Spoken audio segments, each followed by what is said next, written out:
दोस्तों, श्रीमद् भागवत गीता का महत्व पूरे मानव जीवन के लिए वैसा ही है जैसा घने जंगल में दूर टिमटिमाता वो दिया जो भटकते राही को ये बताता है कि अभी तुम्हारे पास जीने की आस है। ये वो ग्रंथ है जिसमें सृष्टि के सारे आध्यात्मिक पक्षों को शामिल किया गया है।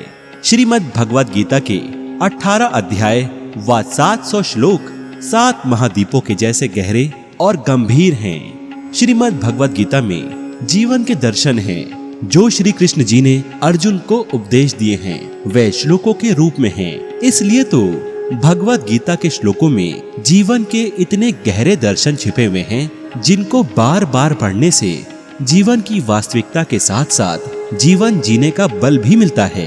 इसी अद्भुत भगवत गीता के कुछ श्लोकों का अनुवाद आज की इस वीडियो में हम प्रस्तुत करेंगे जो आपके मन को असीम शांति और विश्वास से भर देंगे।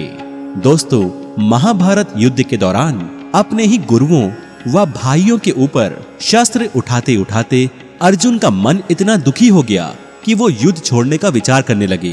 अर्जुन को इस दो राहे पर खड़ा देख श्री कृष्ण जी ने उनके कंधे पर हाथ रखा और जीवन दर्शन दिया। उन्होंने कहा, हे अर्जुन, इंसान को बिना विचलित हुए अपने कर्म की ओर ध्यान देना चाहिए। उसे कर्म करते समय फल की इच्छा नहीं करनी चाहिए, वरना उसका विचलित होना स्वाभाविक है।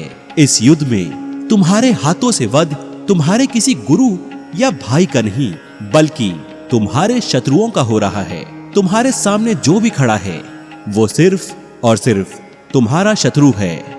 जीवन के लिए कर्म करने पर जोर देते हुए श्री कृष्ण जी का उपदेश है, कोई भी मनुष्य क्षण भर भी कर्म किए बिना नहीं रह सकता।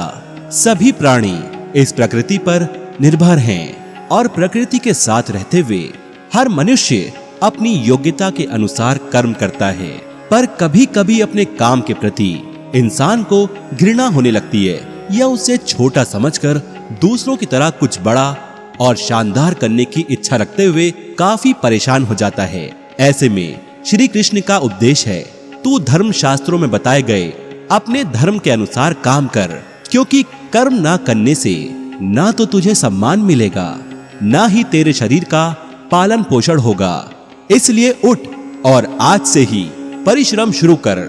मानव समाज में महान और साधारण लोगों के बीच अंतर बताते हुए श्री कृष्ण जी के दर्शन हैं। हमारे बीच जैसा आचरण महान लोग करते हैं, साधारण लोग भी वैसा ही आचरण करते हैं। पर एक ही आचरण के होते हुए भी महान लोगों के आचरण को लोग आदर्श मानकर खुद भी वैसा ही आचरण दिखाने की कोशिश करते हैं।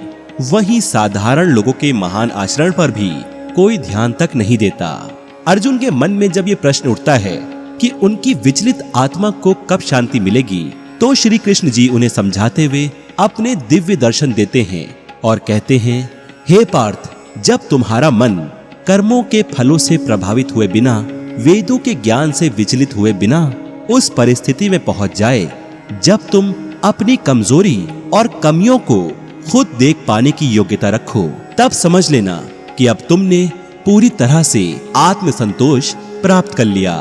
सच है दोस्तों, ये मन ही तो है जो हमारी वास्तविकता जाने बिना हमें क्रोधी, अभिमानी और लालची बनाकर हमारी आत्मा को अशांत किए रहता है।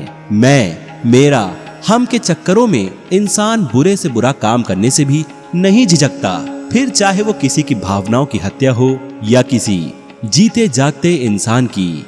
लालच ऐसा दानव है जो उनसे तरह तरह के खेल करवाता है। पर हंसी आती है इस मूर्ख इंसान पर जो नश्वर शरीर को अमर बनाने के लिए जीते जी अपनी आत्मा को मार देता है।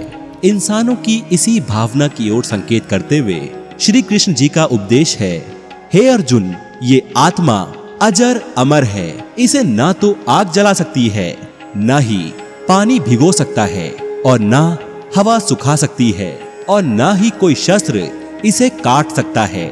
ये आत्मा अविनाशी है।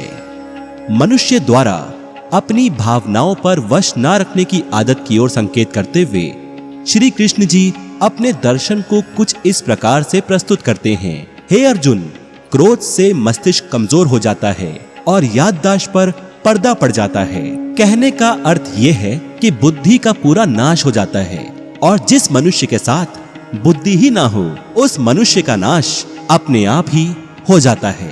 अर्जुन की व्यथा को शांत करते हुए श्री कृष्ण जी कहते हैं, हे अर्जुन, यदि तुम युद्ध करते हुए वीर गति को प्राप्त हुए तो तुमको स्वर्ग मिलेगा और यदि तुम युद्ध में जीत जाते हो तो तुमको राजपाट का चरम सुख मिलेगा जो स्वर्ग जैसा ही होगा। इसलिए मृत्यु की चिंता किए बिना ही उत्साह के साथ उठो और शक्ति के साथ युद्ध करो।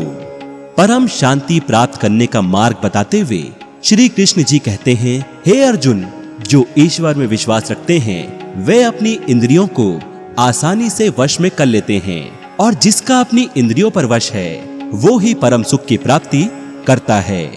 साथियों, अगर आपको ये वीडियो पसंद आई हो तो इसे लाइक करें, शेयर करें और अगर अभी तक आपने हमारे इस YouTube channel science and facts को सब्सक्राइब नहीं किया है तो सब्सक्राइब करना ना भूलें और साथ में बेल आइकन जरूर दबाएं। आपका इस वीडियो को देखने के लिए बहुत बहुत धन्यवाद।